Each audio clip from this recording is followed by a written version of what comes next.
வாத்தி, lucky Bhaskar இது போன்ற வெற்றி படங்களை கொடுத்த வெங்கட் அட்லூரு இயக்கத்தில் நடிகர் சூர்யா நடிப்பில் அண்மையில் வெளிவந்த திரைப்படம் தான் விஸ்வநாதன் அன்சன்.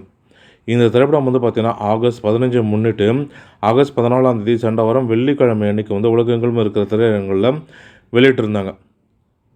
இந்த படத்தில் பார்த்தீங்கன்னா மமிதா பைஜு, ராதிகா சரத்குமார், ரவீனா, ராஜீவ் மேனன், பவானி ஸ்ரீ, ஜார்ஜ் மரியம், நாசர், சுனில்னு பலரும் நடித்திருந்தாங்க முக்கிய கதாபாத்திரத்தில். கருப்பு திரைப்படத்தோட மாஸ் வெற்றிக்கு பிறகு பார்த்திங்கன்னா அந்த திரைப்படத்தில் மாஸ் வேடத்தில் நடித்திருப்பார். ஆனால் இந்த திரைப்படத்தில் பார்த்திங்கன்னா சாந்தமாக ஒரு ஃபேமிலி கேரக்டரில் நடித்திருக்கார். ஜாலியான கதாபாத்திரத்தில் நடித்திருக்கார். அப்படியே வேறு கதாபாத்திரத்தில் நடித்திருக்கார் அப்படின்னே சொல்லலாம். குடும்பங்கள் கொண்டாடும் படமாக இந்த திரைப்படம் அமைந்திருப்பது குறிப்பிடத்தக்கது.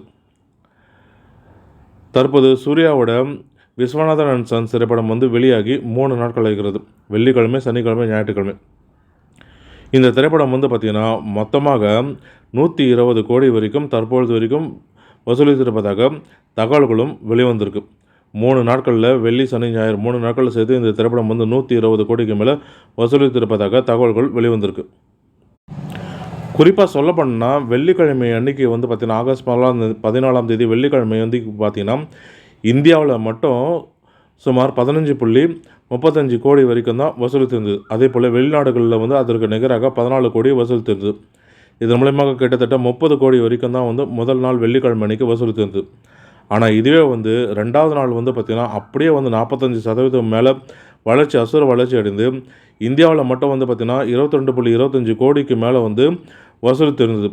உலகளவில் சேர்த்து பார்க்கும்பொழுது 2 நாட்களில் பார்த்திங்கன்னா கிட்டத்தட்ட 100 கோடியை எட்டிடுச்சு அப்படின்னு சொல்லப்படுது.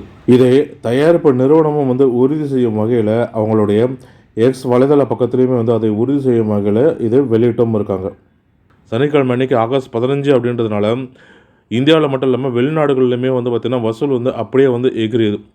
ஆனால் அதற்கு மாறாக அப்படியே ஞாயிற்றுக்கிழமையும் பார்த்திங்கன்னா விடுமுறை தான். ஆனால் அதற்கு மாறாக ஞாயிற்றுக்கிழமைகளில் பார்த்திங்கன்னா உலகம் முழுக்கமே சேர்த்து 20 கோடி மட்டும்தான் வசூலித்திருக்கு. இந்தியா உலகம் முழுவதும் சேர்த்து பார்த்திங்கன்னா 20 கோடி மட்டும்தான் வசூலித்திருக்கு. ஆக மொத்தம் 3 நாட்களில் 120 கோடிக்கு மேலே வசூலித்திருக்கு இந்த திரைப்படம். வரும் நாட்களையும் இந்த திரைப்படம் வசூலிக்குமா அப்படின்றதையும் பொறுத்து தான் பார்க்கணும்.